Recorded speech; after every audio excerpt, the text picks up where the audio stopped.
my YT channel. Yes!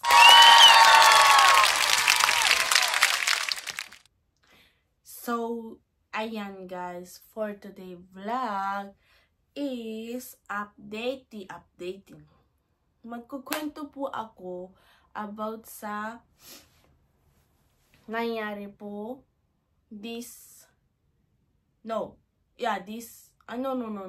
last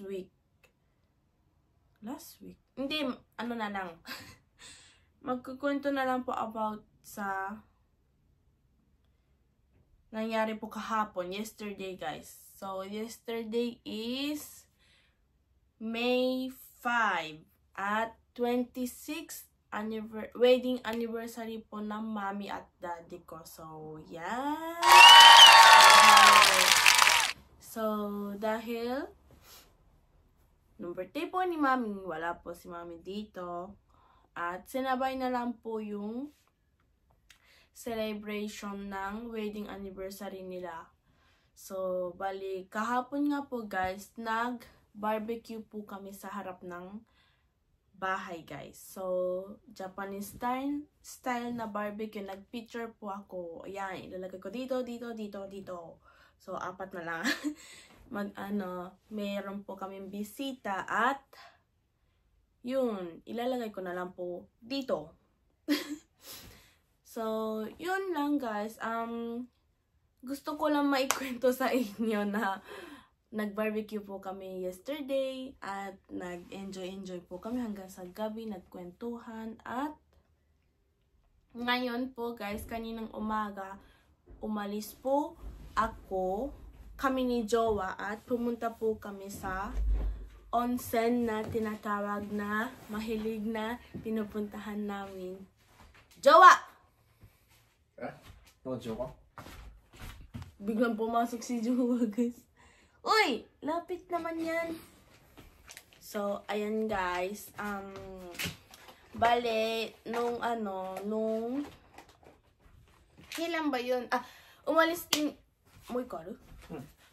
Umalis din kami ni Jowa nung May 3. Pumunta po kami sa bahay ng bahay ng magulang nila Jowa at kumain po kami ng lagi namin kinakain shawarma po. So, hindi ko lang na-picturean guys kasi kakagaling po ako sa night shift noon. Pagka-uwi ko, pumunta si Jowa at sinabi sa akin na pupunta kami nga sa bahay ng magulang nila. So, sobrang antok ko guys. Hindi ko na-picturean. Tapos, lang ako guys, na nagkasayahan lang, na nag-uusap-usap kami ng mga mama at papa niya. Yan, sa kakakwentuhan namin, nakalimutan ko to lang mag-picture guys, hanggang sa naubos na. Kasi nga, sabi ng mama ni Jowa, hindi nga daw mahilig yung kapatid niya tsaka yung tatay nila na kumain ng shawarma po or kung ano mang gagawin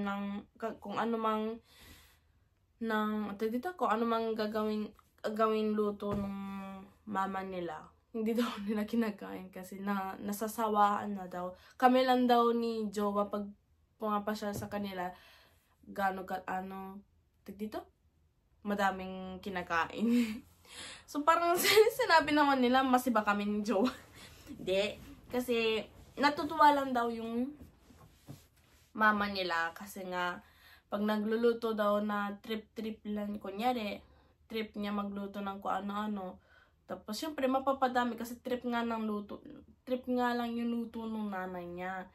So syempre 'di ba madami napapadami yung luto. Hindi daw nila kinakain, mga 1, 2, tapos wala na.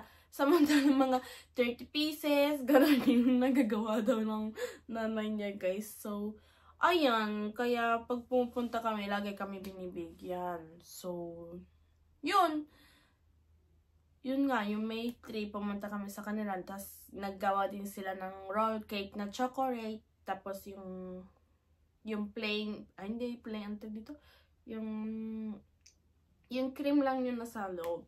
Tapos, yung, dito, yung isa naman, salt coconut roll cake. Ba yung tawag dun? Basta yung lasang salt siya na medyo matamis, guys. Tapos, ayun, yun lang ata yung ginawa. Tapos, yun nga, showroom po. Tapos, yun lang. Tapos, kumain kami. Tapos, mga ilang oras, umuwi na din kami ni Jowa. Kasi, sobrang antok ko na, guys. Hindi ko na kinaya yung antok ko. So, syempre, pauwi. Ako din naman magdi-drive kasi takot ako magpa-drive kay Jowa kasi may lisensya ngayon. Tagal-tagal naman niya hindi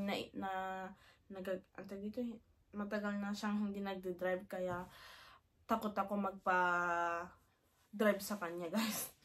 Tapos yun, kaya ko naman hanggang nung nakarating naman ako dito sa bahay, guys. Nawala yung antok ko pero pinikit ko na, guys. Natulog na ako. Tapos yun, after nun ilang days, diba? Tapos nung kinabukasan, nung May 4, guys, tag dito? Nagpa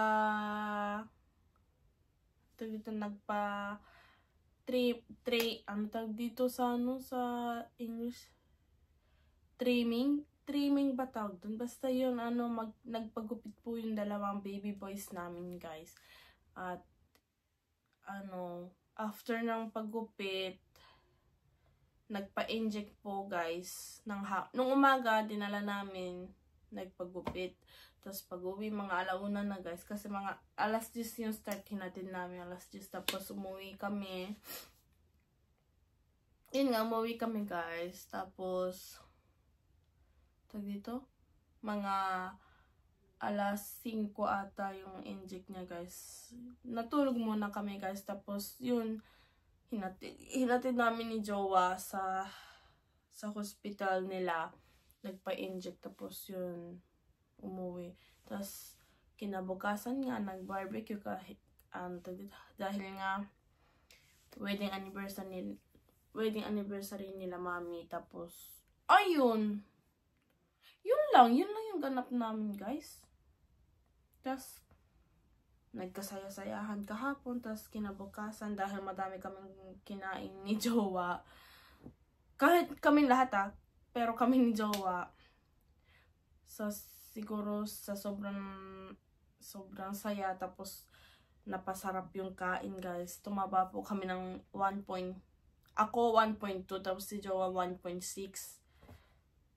Kaya yun, umalis po kami ni Jowa ng maaga, tapos nag-sauna, tapos onsen na tinatag na yung mainit na para siyang pool, pero hindi siya pool, guys.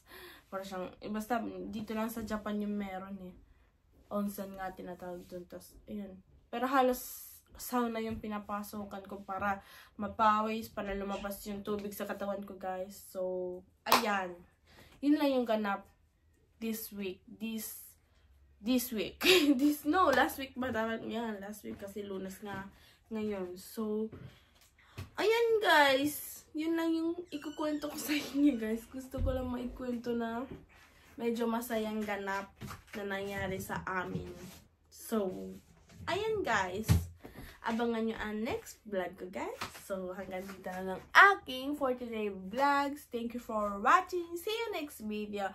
Please like and subscribe and share, guys, ha. Bye-bye.